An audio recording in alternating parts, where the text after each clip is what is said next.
you. What, you know, if you really want respect, and maybe you shouldn't have gone to Golden State. Because I don't care, I don't mind that he did that. First and foremost, let me get that out the way. But if you want personal accolades instead of championships, you shouldn't have gone to Golden State. Because let's look at the situation. This is not what LeBron James did. Under no circumstances, LeBron James and what Kevin Durant did and what LeBron James did are two totally different things. Let's walk down the road of the LeBron James. LeBron James in Cleveland for 7 or 8 years, played through 1 or 2 contracts. He was getting the likes of washed up Shaq, Julius Algauskas, Boobie Gibson, and cats like that to play with him. He took Larry Hughes. Solid ball players, but these are not the cornerstone ball players to get you over the top. And LeBron James was watching teams around him get better and get worse and move on. I.e., the Pistons, who were the team of the day. They added, during LeBron James' career, they added Rasheed Wallace. They added a couple other pieces. Tayshaun Prince won the championship while beating LeBron along the way. Then he watched Paul Pierce get Ray Allen, Kevin Garnett, Eddie House, Sam Cassell, and guys like that, and beat him in Game 7. Well, you talk about not getting respected. This dude had a 29-point triple-double, and people said he quit. Now, if that's the case, I'm from Chicago. I need 2 or 3 of the Bulls to quit for 82 nights a year. Do that LeBron James quit, and they'll be in the finals. Quit just like LeBron James Game 7 against the Celtics. You'll be in the finals. So LeBron James saw what happened. He saw Kevin McHale, a friend of Danny Ainge, knowing he's about to get popped, or knowing he's skating on thin ice. It's time to hit the reset button. Shoot his friend and former teammate and contemporary Kevin Garnett. Seattle, the cheapest owner in the business, didn't want to pony up money for a new building, ended up selling the team and moving the team to Oklahoma City, and now the Supersonics out of Oklahoma City Thunder got rid of Ray Allen. They had a fire sale. Not a problem. They go on to beat LeBron James. So LeBron James said, you know what? These guys in these suits are doing what they can do to maintain their employment. So I'm going to do what I have to do to maintain my legacy. And him and his friends, just like everybody who's listening, if you participated in some type of athletic thing, you and your boys went up to the court and they said, hey man, we got you. Nah, I'm rolling with them. So him and his friends got together and they went to Miami. Didn't have the greatest coaching. Again, coaching is key. But didn't have the greatest coaching. Became the Heatles, and they became the most hated team in basketball. LeBron James that year, Derrick Rose took the league by storm. Won league MVP. A lot of people argue that LeBron James should have been MVP. That's neither here nor there. That's not the conversation that we're having today. But LeBron James and his friends got together and they went on to win, go to 4 straight NBA Finals, and then won 2. This is the part where the respect comes in. Ever since that first year in Miami, LeBron has been known as the dude that when it counts, he fold like a banquet chair. The man looked like a beach chair out there. He folded, he panicked, he choked. As Skip Bayless consistently refers to it, the greatest superstar breakdown in the history of the game. KD, you worried about not getting respect? How about this? Nobody ever mentions, and this is going to all those guys that say they don't want to play with LeBron James, because when you play with LeBron James, you get all the grief and none of the gravy. Yeah, well, how about this? You don't hear about Dwayne Wade and Chris Bosh not doing anything in the NBA Finals that year. Because Dwayne Wade was a dude who was a Finals MVP. He was in the conversation for, as a matter of fact, I looked it up this week. Dwayne Wade was rated that season higher than the great Kobe Bryant as a 2-guard. If they ranked the 2 guards, Dwayne Wade that season was the number 1 2-guard in the world. Going into that to that season that LeBron James choked. But you don't hear about Dwayne Wade choked and Chris Bosh didn't do anything.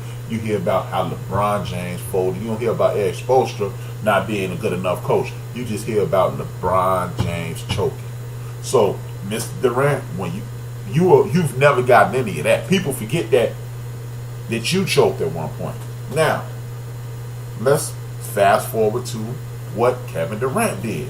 Kevin Durant had a superstar-laden Golden State Warriors beat the world 73-10 team down. 3 games to 1 in the Western Conference Finals. You've won since then. You folded just like LeBron. So that's the hypocrisy of the media and people like Skip Bayless.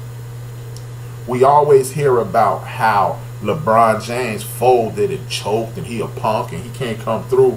But at no point did LeBron James have the Dallas Mavericks down 3-1.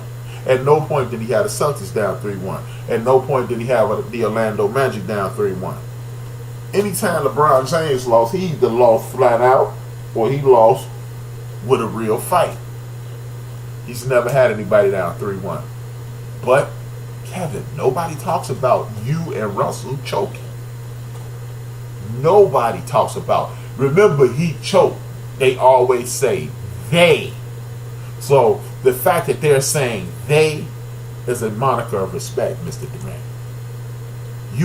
Your feet are not being held to the fire because it is widely argued that you are either the second best or even potentially the best player in the world right now. But don't nobody talk about, they talk about how the Oklahoma City Thunder had the Golden State Warriors down 3-1. Nobody says Kevin Durant choked and couldn't close the deal. Because if that was LeBron James, bro, you would be getting that type of heat. So you worried about not winning Defensive Player of the Year. Maybe your priorities are not in the right place.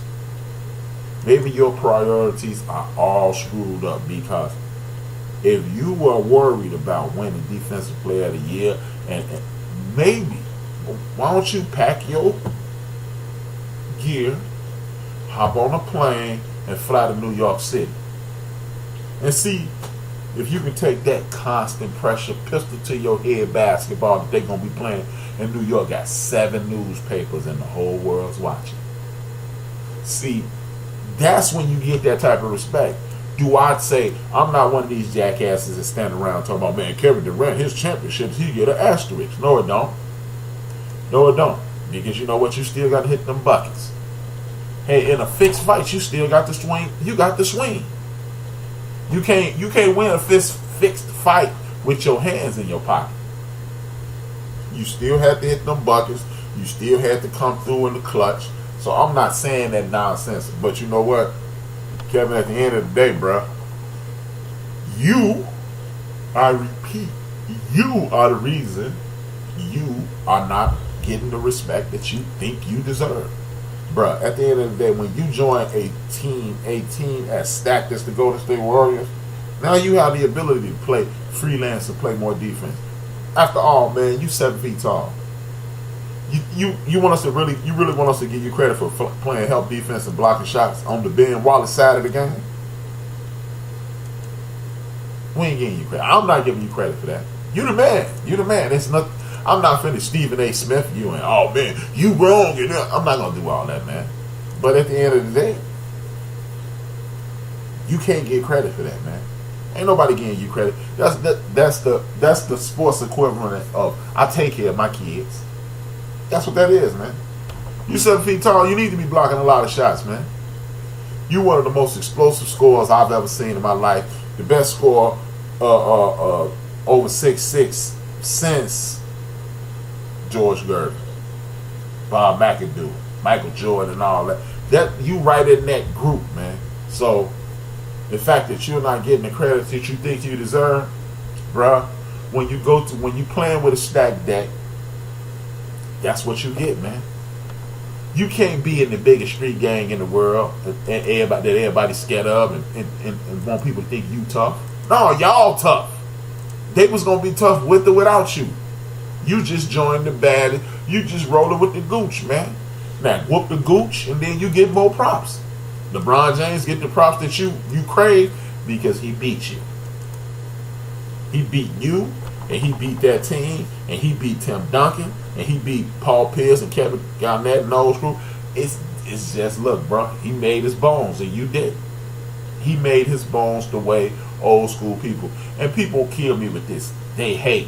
Hey, man, when I point, there is a such thing as hate. When they nitpick about certain things, well, he can't dribble to his left, but bro, you joined it. You playing with a stacked deck, so you can't expect to get the same respect of a Michael Jordan, LeBron James, Kevin Durant, Larry Bird, Tim Duncan, Hakeem Olajuwon. You can't get that, bro. I'm sorry. You get your rings are valid, your accomplishments are valid. The things that you do are valid, but you can't expect people to go, hey man, Kevin Durant is the man because he does this, that. No, it don't go like that, bro. I'm sorry. You cannot get that type of respect because you haven't earned it. Because those guys that you want to be compared to, they earned it. Because look, when LeBron James choked, it took LeBron James to take over the team. It took Dwayne Wade to stand down, and then once Dwayne Wade stood down, but he didn't even stand down by choice. That was the physical things. His physical ailments limited him, and then LeBron James took over. He went on to win league MVP. You were crying about you're not gonna ever win league MVP. You know what, bro? Just dominate. Dominate, you're gonna get your props, man. Dominate, you'll get your props. Otherwise, shut the hell up, man. You too good to be crying about that. Because you know what, man? The last time I checked, and it, I always played ball for the trophy. And if I was on your level, I'd be playing ball for the dough. You getting that paper. You got the championships. So what's the problem? You want extra trophies. The extra trophies come along when you are faced with adversity. There are no adversity being on the court with four other All-Stars and now, three other All-Stars and now four. Look at it this way, my man. You on the floor with a two-time league MVP, a defensive player of the year, a big-time shot maker in Klay Thompson, and a lot of people don't understand that Klay Thompson is the reason that the Golden State Warriors win a lot of these series. He hit a whole lot of big shots, and when he step up and hit those big shots, it don't be Steph and it don't be KD. Klay hit a whole lot of these big shots. Go back, look at that Houston Rockets series. Klay Thompson hit every big shot. Klay Thompson is winning most of these series. When you look at the overtime when J.R. Smith had to make the mistake, Klay Thompson hit the big shots in the OT. KD and Steph, they hit shots after Klay heated up. So, my man, if you want that extra oomph, you need to go somewhere where you exclusively the man and do it. I'm sorry. It's just what it is. It is what it is. It is what it is, my friend. You ain't gonna get no props for that. And with that being said, let me go to the last division in the Eastern Conference that I'm going to talk about. The Atlanta Hawks, they are in a total rebuild mode. Nobody's expecting anything out of him. They got new coaching. They got a new star. It's the same old Atlanta Hawks, though. They got a roster filled with young players. They got people who we don't really expect a lot out of. So we know that they're going to fit in the bottom half of the NBA. But the thing that bothers me is this. Why is it that these guys are able to do this? It should be something in the NBA contract that states that you cannot tank. I'm sorry. You got Trae Young, point guard out of Oklahoma, backed up by Jeremy Lin, backed up by Jalen Allen. You got Vince Carter, who's in front, somebody in front of him, DeAndre Bembley, Kevin Huber, and Kent Bazemore. You got Turin Prince, Tyler Dorsey. These guys are a bunch of dudes who, at the end of the day, they're still learning the game. So how could you potentially expect anything from them? Atlanta Hawks, I don't expect anything, and it's going to be a cakewalk every time you see the Atlanta Hawks. You probably beat them by 10 or 15 points because, again,